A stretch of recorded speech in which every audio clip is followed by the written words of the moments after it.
Bienvenidos a este módulo de econometría. Vamos a continuar con el análisis de regresión lineal simple.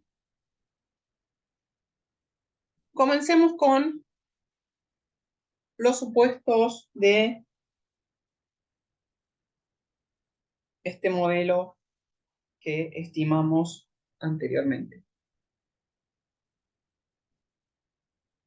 A través entonces de la estimación realizada a través de mínimos cuadrados ordinarios, podemos obtener la mejor aproximación a los parámetros, y para esto deben cumplirse 7 supuestos. El primero es que el modelo de regresión debe ser lineal en parámetros, aunque puede ser o no lineal en variables. Como vimos anteriormente, las variables pueden ser lineales, cuadráticas, pueden tener una transformación logarítmica o de diversas formas funcionales. Lo que nunca podemos tener es no linealidad en parámetros. El segundo supuesto es valores fijos de X o independientes del término del error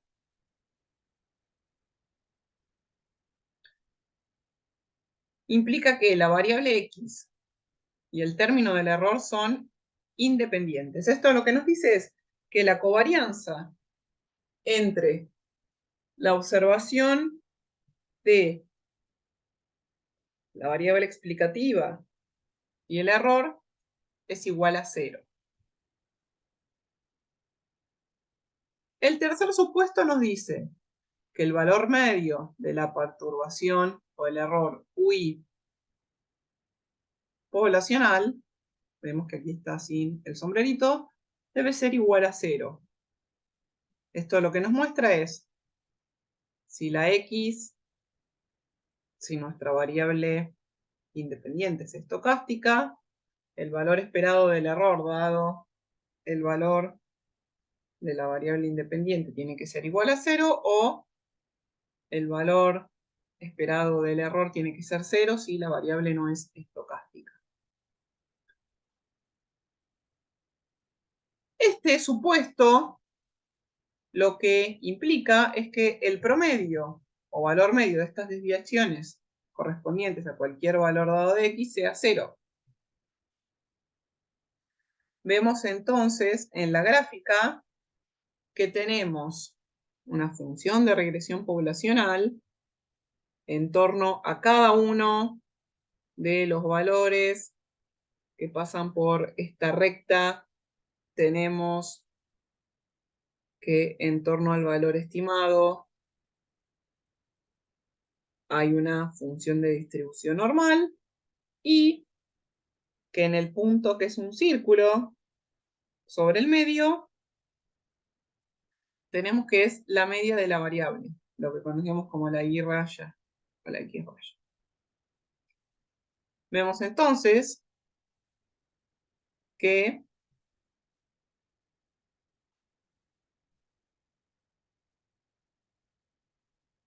siempre este valor esperado del error, ya sea con variable X estocástica o no, tiene que ser igual a 0 y tiene que ver con esta forma de distribución que tienen los errores en torno a la media. Esto lo que nos implica, este supuesto, es que no hay sesgo de error de especificación en el modelo de análisis empírico, entonces el modelo está especificado correctamente. Si nos da distinto que 0, tenemos que analizar qué problema tenemos en la especificación del modelo. Así que estos supuestos también nos sirven para corroborar. El supuesto 4 es que hay homocedasticidad o varianza constante de el término del error. Vemos que la varianza del error poblacional es igual al valor esperado de este valor poblacional menos el valor esperado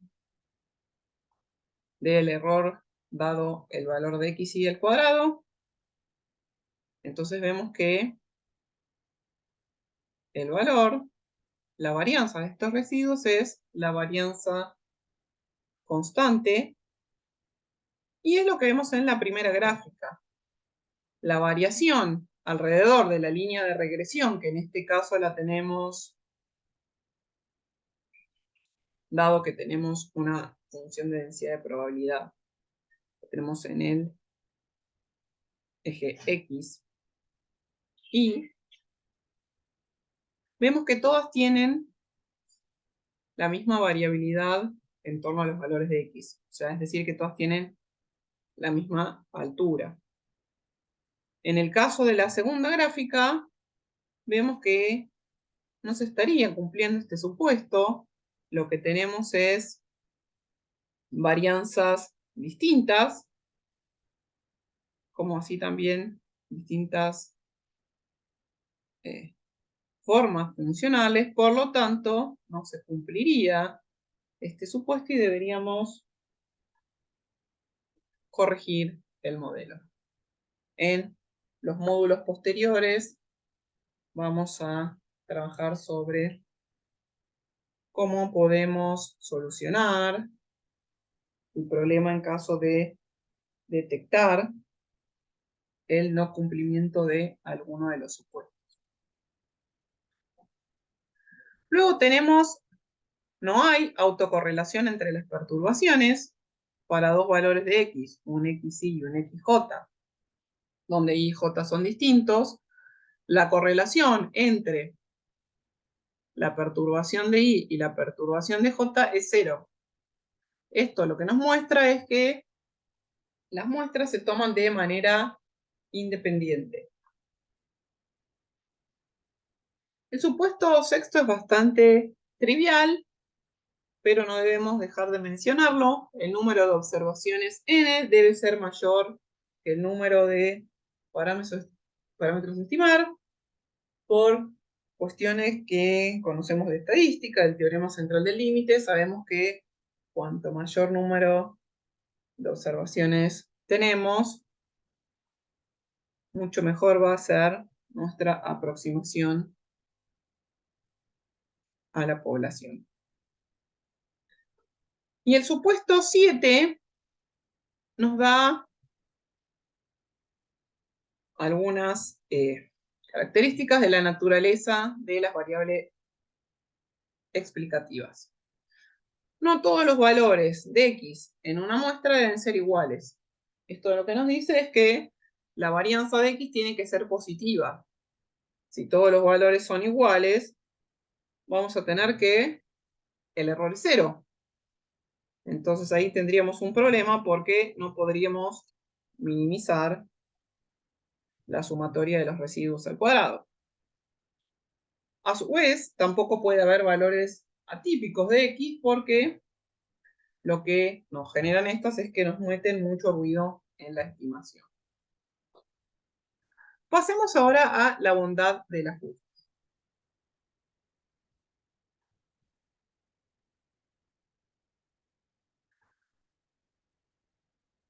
Vamos a ver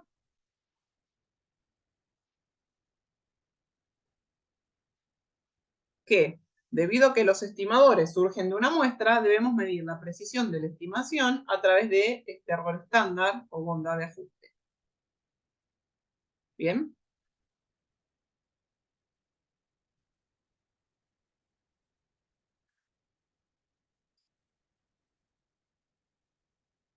En primer lugar, vamos a ver que todas las cantidades que entran en las ecuaciones, que ahora vamos a detallar, excepto la varianza, pueden estimarse a partir de los datos. Veamos, la varianza del beta 2 estimado es la varianza, que tenemos que ver ahora cómo la estimamos, sobre la sumatoria de los xy centrados respecto de la media al cuadrado. El error estándar de este mismo parámetro del beta 2 es el desvío sobre la raíz de la sumatoria de los xy al cuadrado. Una forma más sencilla de calcularlo es, hacemos la raíz cuadrada de la varianza obtenida en la fórmula de arriba. La varianza del beta 1 es la sumatoria de los xy al cuadrado sobre el número de observaciones por la sumatoria de los xy centrados respecto a la media al cuadrado por la varianza, y luego tenemos que el error estándar de beta 1 es la raíz cuadrada de esta varianza. Donde tenemos esta varianza, como desconocemos la varianza poblacional, dado que no es observable, tenemos que ver cómo calculamos la varianza de la muestra. Y esta se calcula como la sumatoria de los residuos al cuadrado dividido n-2. ¿Por qué n-2? Porque como estamos en un modelo de regresión lineal con una variable, estamos estimando dos parámetros.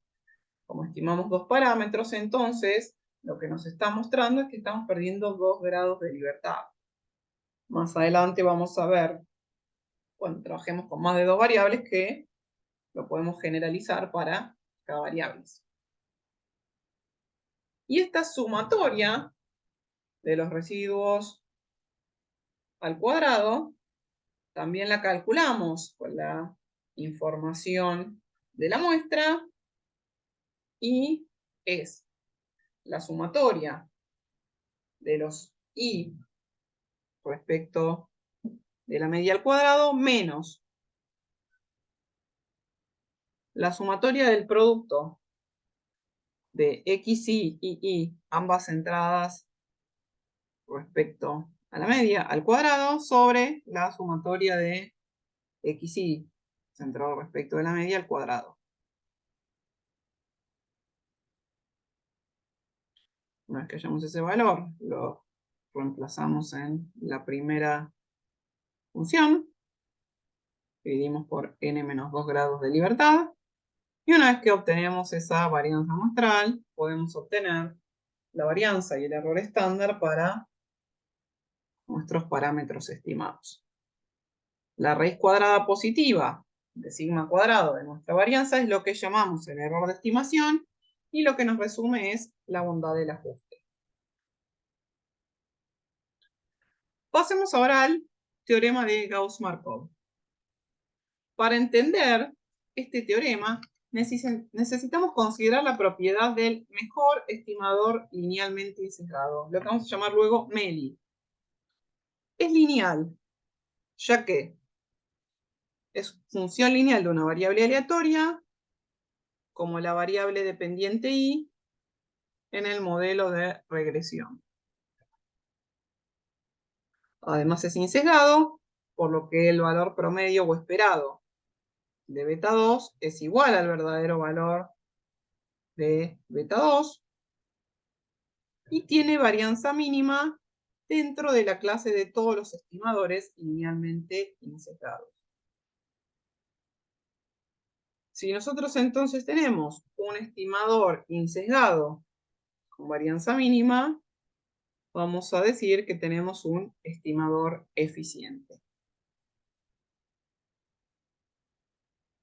Pasemos al último tema de este módulo, que es el coeficiente de determinación. Luego de estimar la bondad del ajuste, que explica cuán bien ajusta la línea de regresión a los datos, vamos a calcular el coeficiente de determinación R minúscula cuadrado para dos variables, al que vamos a llamar R mayúscula cuadrado para casos de regresión múltiple, que nos muestra qué bien o cuán bien se ajusta la línea de regresión muestral a los datos. Para esto, los mínimos cuadrados ordinarios descomponen cada valor de y en el valor ajustado y el residuo.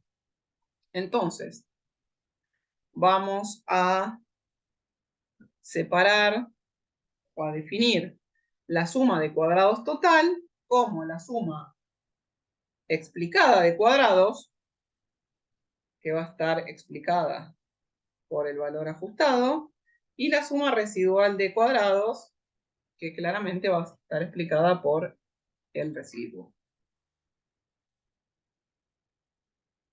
Entonces, el R cuadrado va a ser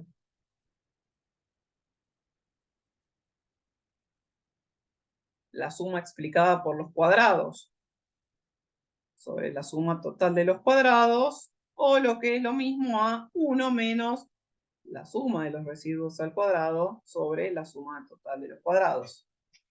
Y este R cuadrado siempre se va a ubicar entre 0 y 1 y va a medir la proporción de la variación total en la y, en la variable explicada por el modelo. Veamos en la gráfica, entonces tenemos la recta, la función de regresión muestral, que es la recta con pendiente positiva. Tenemos la media constante y raya. Y luego tenemos el II, que está arriba, que es el valor de la observación. Y luego tenemos el I sombrero, que se ubica sobre la función. La diferencia entre el valor observado de la muestra, que es el de arriba, y la media, o sea, II menos I raya, es la suma de cuadrados totales. Y esta la descomponemos en dos partes.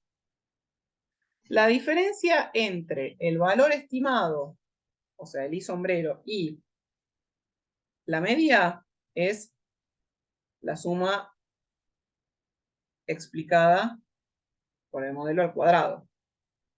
Esto quiere decir que es lo que se debe a la regresión. En tanto, la diferencia entre el I y el I sombrero estimado es la suma de residuo cuadrado, que obviamente es la parte del modelo la parte que queda sin explicar por el modelo. El coeficiente planteado previamente podemos demostrarlo de manera algebraica. Partimos de la sumatoria de estos residuos cuadrados, tal como veíamos en la gráfica, y entonces, desarrollando y operando matemáticamente, tenemos que la sumatoria de los II menos la media de I al cuadrado es la suma del cuadrado total, y lo descomponemos en la suma de residuos al cuadrado, que directamente lo calculamos de esta manera. Recordemos que también podíamos poner el I observado menos el I estimado por la regresión, más la sumatoria explicada cuadrática, que es el valor observado, el valor obtenido estimado menos el valor medio al cuadrado. Cuanto más grande sea la suma explicada, mayor va a ser el coeficiente de determinación, dado que la parte no explicada, los residuos, van a tener un valor más pequeño y viceversa. Cuanto más altos sean los residuos, menor va a ser la explicación de nuestra estimación para el modelo. Esto es todo entonces por este módulo. Con esto finalizamos el modelo de regresión lineal. Próximamente vamos a comenzar con modelo de regresión con más variables. Espero que hasta acá haya sido de utilidad. Y los espero en el próximo módulo. Muchas gracias por su atención.